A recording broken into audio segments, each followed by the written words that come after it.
केंद्रीय मंत्रिमंडल ने देश में रोजगार सृजन को बढ़ावा देने के उद्देश्य से आज करीब 1 लाख करोड़ रुपए की रोजगार संबंधी प्रोत्साहन योजना ELI को मंजूरी दी। इस योजना का उद्देश्य 2 वर्षों की अवधि में देश में 3.5 करोड़ से अधिक रोजगार सृजन को प्रोत्साहित करना है। इनमें से 1 करोड़ 92 लाख लाभार्थी पहली बार नियुक्ति पाने वाले होंगे। मंत्रिमंडल की बैठक के बाद सूचना और प्रसारण मंत्री अश्विनी वैष्णव ने बताया कि योजना 1 अगस्त 2025 से 31 जुलाई 2027 के बीच सृजित नौकरियों पर लागू होगी।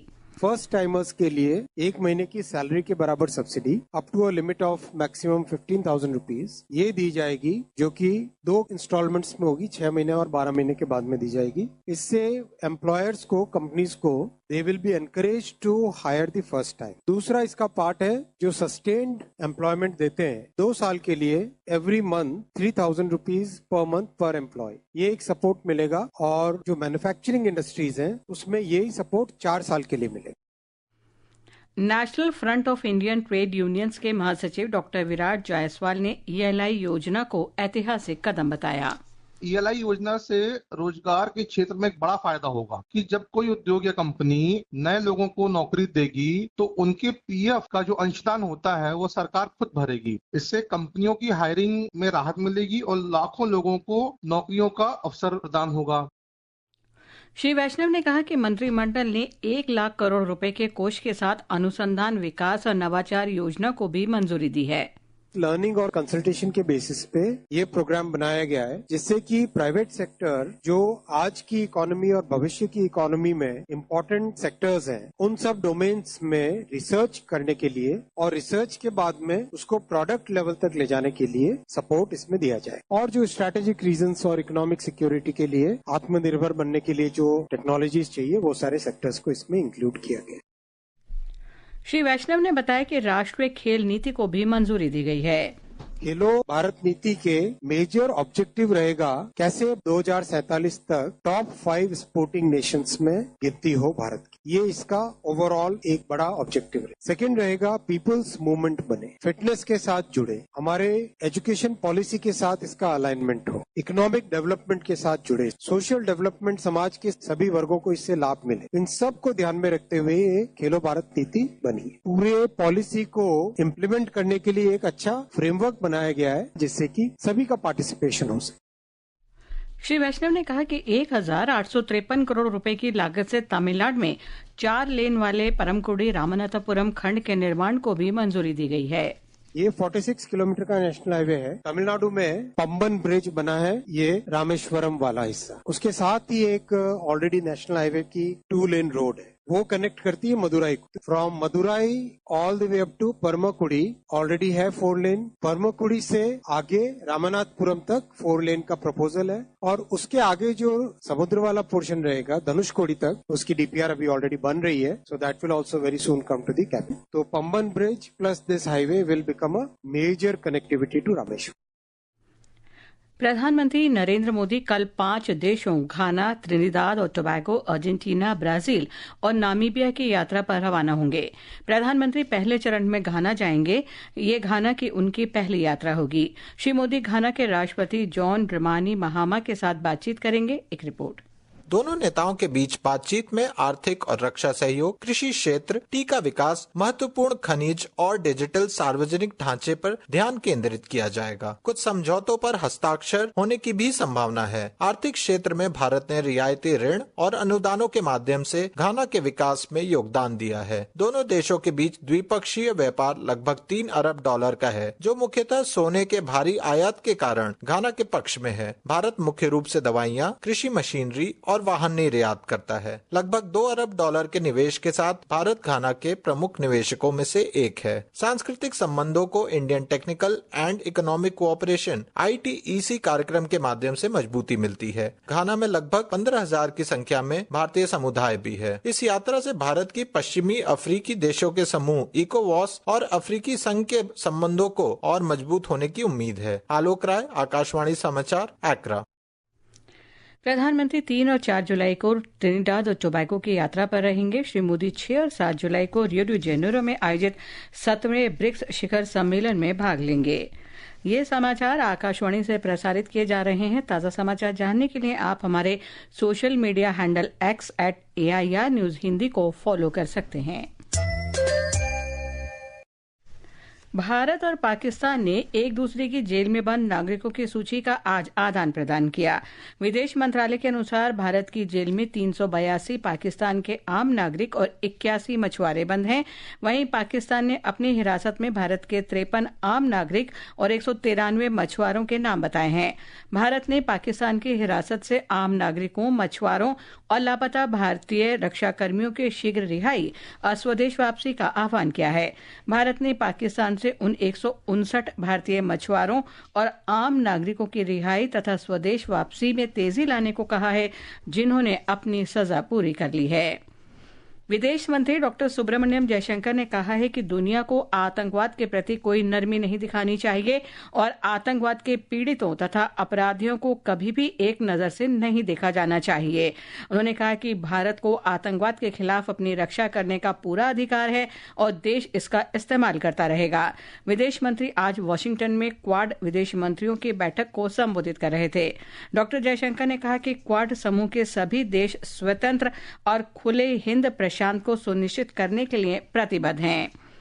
प्रधानमंत्री नरेंद्र मोदी ने कहा है कि वस्तु और सेवा कर जीएसटी ने 8 वर्षों में देश के आर्थिक परिदृश्य को नया आकार दिया है और ये ऐतिहासिक सुधार के रूप में सामने आया है। श्री मोदी ने सोशल मीडिया पोस्ट में कहा कि अनुपालन की जटिलताओं को कम कर इसने विशेष रूप से छोटे और मध्यम उद्यमों के लिए व्यापार को आसान बनाया है। गृह मंत्री अमित शाह ने कहा है कि 3 नए आपराधिक कानून भारतीय न्याय संहिता, भारतीय नागरिक सुरक्षा संहिता और भारतीय साक्ष्य अधिनियम आने वाले दिनों में आपराधिक न्याय प्रणाली में बदलाव करेंगे। 3 नए आपराधिक कानूनों का आज 1 वर्ष पूरा होने के अवसर पर आयोजित कार्यक्रम में श्री शाह ने ये बात कही।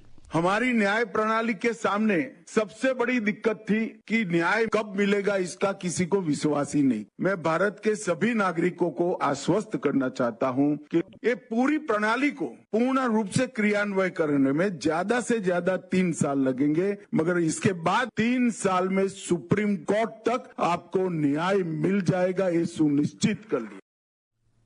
ये समाचार हमारी वेबसाइट www.newsonair.gov.in और हमारे न्यूज़ ऑन एआईआर ऐप पर भी उपलब्ध हैं।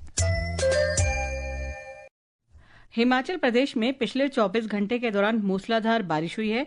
राज्य में आज वर्षा से जुड़ी घटनाओं में 5 लोगों की मौत हो गई और 15 अन्य लापता हैं। राज्य में वर्षा से जुड़ी घटनाओं में अब तक 51 लोगों की मौत हो चुकी है, जबकि 103 लोग घायल हुए हैं।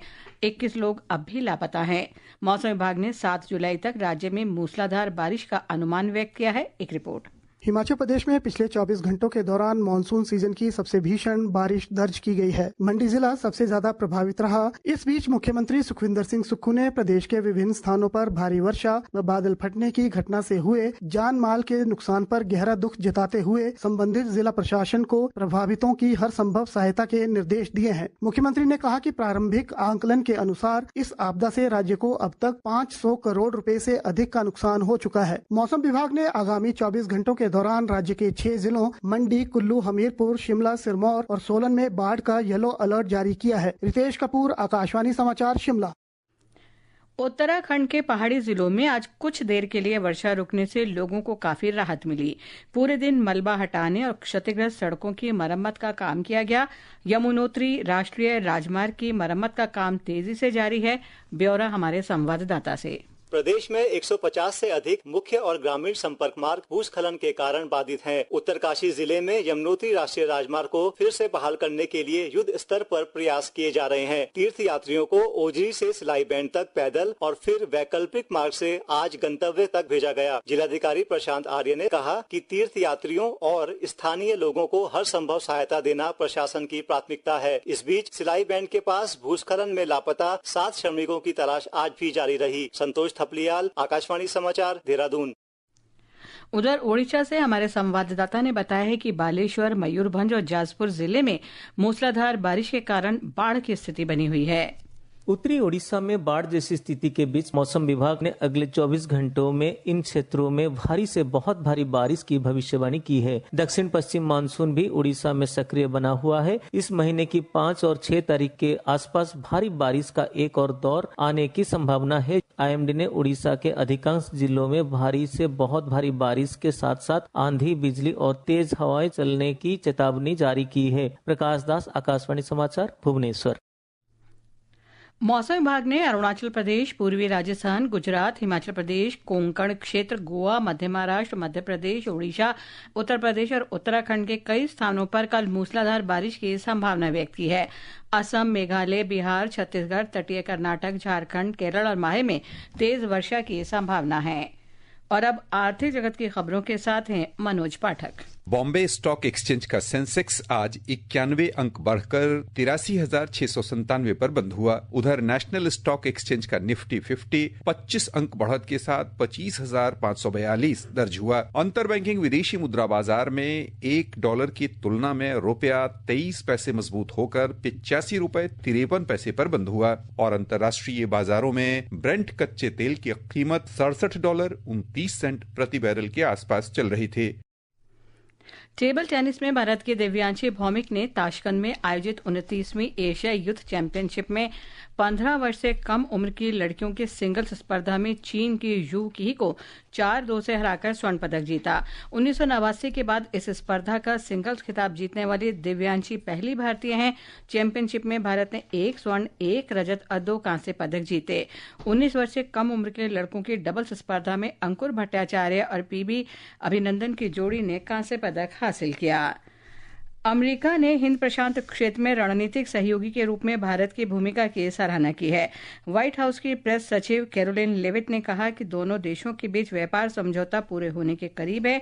एक प्रेस ब्रीफिंग के दौरान उन्होंने अमेरिकी राष्ट्रपति डोनाल्ड ट्रंप और प्रधानमंत्री नरेंद्र मोदी के बीच मजबूत व्यक्तिगत संबंधों का भी उल्लेख किया। रेल मंत्री अश्विनी वैष्णव ने आज रेल वन ऐप का शुभारंभ किया। यहां सभी रेल यात्री सेवाओं का समाधान मिल सकेगा। नई दिल्ली में centre for railway information system के स्थापना दिवस पर उन्होंने कहा कि रेल अधिकारियों का पूरा ध्यान यात्रियों की सुरक्षा पर होना चाहिए। पंजाब के 6 वर्ष के तेगबीर सिंह एल्बर्स पर्वत फतह करने वाले सबसे कम उम्र के पर्वतारोही बन गए हैं। ये रूस और यूरोप का सबसे ऊंचा पर्वत शिखर है। इसकी ऊंचाई 18,510 फुट यानी 5,642 मीटर है। ये दुनिया की 10वीं सबसे प्रमुख चोटी भी है। तेगबीर ने 20 जून को अपने पिता सुखिंदर दीप सिंह के साथ चढ़ना शुरू किया। 28 जून को एल्ब्रस चोटी पर पहुंचे। अंत में मुख्य समाचार एक बार फिर। केंद्रीय मंत्रिमंडल ने देश में 3.5 करोड़ रोजगार सृजित करने के लिए लगभग 1 लाख करोड़ रुपए की रोजगार से जुड़ी प्रोत्साहन योजना को स्वीकृति दी। भारत को खेल जगत का अग्रणी राष्ट्र बनाने के लिए राष्ट्रीय खेल नीति को भी मंजूरी। प्रधानमंत्री नरेंद्र मोदी कल 5 देशों घाना, त्रिनिदाद और टोबैगो, अर्जेंटीना, ब्राजील और नामीबिया की यात्रा पर रवाना होंगे। भारत और पाकिस्तान ने एक दूसरे की हिरासत में मौजूद आम नागरिकों और मछुआरों की सूची का आदान प्रदान किया। नई दिल्ली ने इस्लामाबाद से सजा पूरी कर चुके कैदियों की रिहाई की प्रक्रिया तेज करने को कहा। ताशकंद में भारत के दिव्यांशी भौमिक ने 29वें Asian youth table tennis championship में स्वर्ण पदक जीता। इसके साथ ही समाचार संध्या का ये अंक समाप्त हुआ। नमस्कार।